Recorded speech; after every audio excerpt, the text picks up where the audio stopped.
তো গুটি গুটি পায়ে দুজনেই বেরিয়ে পড়েছি। আর এই জায়গাটা দেখো, আমার ঠিক এখানে এসেই ভিডিওটা স্টার্ট করতে মনে পড়ে। আর দুজনে বেরিয়ে পড়েছি হচ্ছে, দুদিন পর হচ্ছে বাড়ি যাবো, তাই টুকিনাকি মানে ঘরের কিছু জিনিসপত্র আমার কেনার ছিল, তো তার জন্য যাচ্ছি হচ্ছে বর্ধমান। তো এখানে দেখো ফার্স্টে এসছি ভিমার্টে। ভিমার্টে গিয়ে ছেলের জন্য কিছু জিনিস টুকিনাকি জিনিস ছিল, সেগুলো নেবো ভাবছিলাম, কিন্তু যেই জিনিসগুলো নিতে এসেছি সেই তো জিনিসগুলো এখানে কিচ্ছু নেওয়া হয়নি, এসেছিলাম অন্য কিচ্ছু না। জিনিস নিতে, বাট পছন্দ হয়ে গেল এই ছেলের জন্য এই সোয়েটারটা, প্যান্টটা আর টুপি, আর কিছু জিনিস নিয়েছিলাম। দিয়ে জিনিসপত্র নিয়ে ফেরার আর মানে অনেকটাই রাত হয়ে গেছিলো, আরও সংসারের কিছু টুকিনাকি জিনিস নেওয়ার ছিল, সেগুলো তো আর নেওয়াই হয়নি। আর ফেরার পথে আমার খিদে পেয়ে গেছিলো, যদিও বা রোল টোল খাওয়া আমার বারণ আছে, তাও অনেক দিন খাই না, অনেক দিন মানে অনেক দিন পরে যে একটা রোল খেলাম।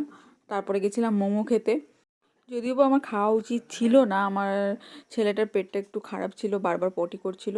দিয়ে এখন আমরা এই যে ফিরছি, অনেকটাই রাত হয়ে গেছে, ঠান্ডাও পড়ছে, আমরা বাইরে এতটা ঠান্ডা বুঝতে পারি, সো ওইটা নিয়েও আসা হয়নি। আর এই হুডিটা দেখছো আমি পরে আছি, এটা হচ্ছে কর্তামশাইয়ের হুডি, এটা আজকেই কিনলো আর আমি উদ্বোধন করলাম, এত ঠান্ডা লাগছিল তাই বললো তুমি ওটা পরে নাও। আর এখানে তাতানের দুষ্টুমিটা একটু শুধু দেখো, এত দুষ্টু হয়েছে।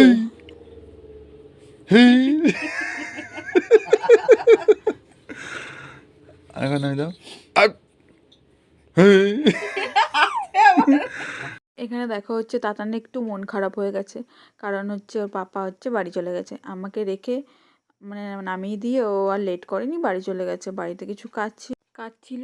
আর আমরা যেহেতু দুদিন পর যাবো, তাই বাড়ি চলে গেছে, আবার দুদিন পর আসবে, মানে বাড়িতে না গেলে হবেই না, ভেবেছিল একেবারেই নিয়ে যাবে, বাট বাড়িতে ও না গেলে কাজগুলো হচ্ছিল না। এখানে কী কী কিনেছিলাম সেইগুলো আমি তোমাদের দেখাচ্ছি। এই একটা টুপি নিয়েছি ছেলের জন্য, এই একটা সোয়েটার খুব পছন্দ হয়ে গেছিলো আমার, এটা নিয়েছি। আর নিয়েছি হচ্ছে এই প্যান্টগুলো আমার 3-4টে নেওয়ার ইচ্ছা ছিল, বাট পাইনি এই সাইজটা। আর আমার জন্য এখানে দুটো কুর্তি আমি নিয়েছিলাম, আর একটা হুডি নেওয়া হয়েছে। আর এটা হচ্ছে নেক্সট দিন সকালবেলা, আর যেহেতু এখানে ও কি সুন্দর একাই খেলা করছে, ও যখন নিজে শুয়ে থাকে না, মানে কারো কোলে থাকার থেকে ও নিচে শুয়ে শুয়ে নিজে মতো করে খুব সুন্দর খেলা করে, মানে কারো কোলে গেলে চুপচাপ হয়ে থাকে, কিন্তু যখন একা নিজে শুয়ে থাকে, ওর সাথে যদি ওকে শুয়ে রেখে ওর সাথে খেলা করা হয়, ও সেটাকে খুব এনজয় করে, কিন্তু কারো কোলে গেলে সেই জিনিসটা ও করে না, মানে কেমন একটা হয়ে যায়। মানে ব্যাপার হচ্ছে ও বেশি কোলে উঠতে পছন্দ করে না, ওকে শুয়ে রাখো, ওর সাথে খেলা করো, ও নিজে নিজে খুব সুন্দর খেলে। আর যেহেতু আগের দিন বর্ধমান গেছিলাম, কিচ্ছু কেনাকাটা করা হয়নি, যে সংসারে যে বললাম টুকিনাকি জিনিসগুলো কিনবো, তার একটা জিনিস পর্যন্ত কেনা হয়নি। তো ভাবছি যে ওকে এখন খাইয়ে দাইয়ে, স্নান করা হয়ে গেছে ওর, মানে খাইয়ে দাইয়ে ও একটু ঘুমায়, খাওয়ানোর পর ও 2 ঘন্টার মতো ঘুমাবে, তা ওকে ঘুম পাড়িয়ে দিয়ে আমি চলে যাব হচ্ছে আমাদের পাশে বাজারে, যেহেতু ওখান থেকে কেনা হয়নি, আর 2 দিন হাতে সময় আছে বাড়ি চলে যাব। তো আর ও চলে গেছে, তার জন্য ভাবছি যে পাশে একটু বাজারে যাবো, বাজারে গিয়ে টুকিনাকি জিনিসগুলো কিনে নিয়ে আসবো। আর এখানে দেখো কত দুষ্টুমি শিখে গেছে, মানে কিভাবে কাউকে পটাতে হবে, মানে ও একটু যদি বাইরে যেতে চায় কিভাবে কাকে পটাতে হবে সব ভালো করে জানে। আর সব থেকে বড় ব্যাপার হচ্ছে, যখন ও কোলে পটি বা হিসি করে দেয়, তখন ঠিক এই ইনোসেন্ট ফেস করে এমন করবে তোমার সাথে, তুমি আর রাগ দেখাতে পারবে না।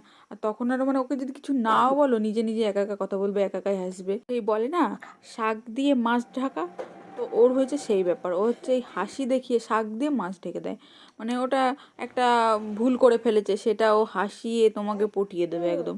যাই হোক, টাটা, আজকের মতো টাটা, আবার দেখ নেক্সট ভিডিওতে। ভিডিওটি যদি ভালো লাগে অবশ্যই একটা লাইক কমেন্ট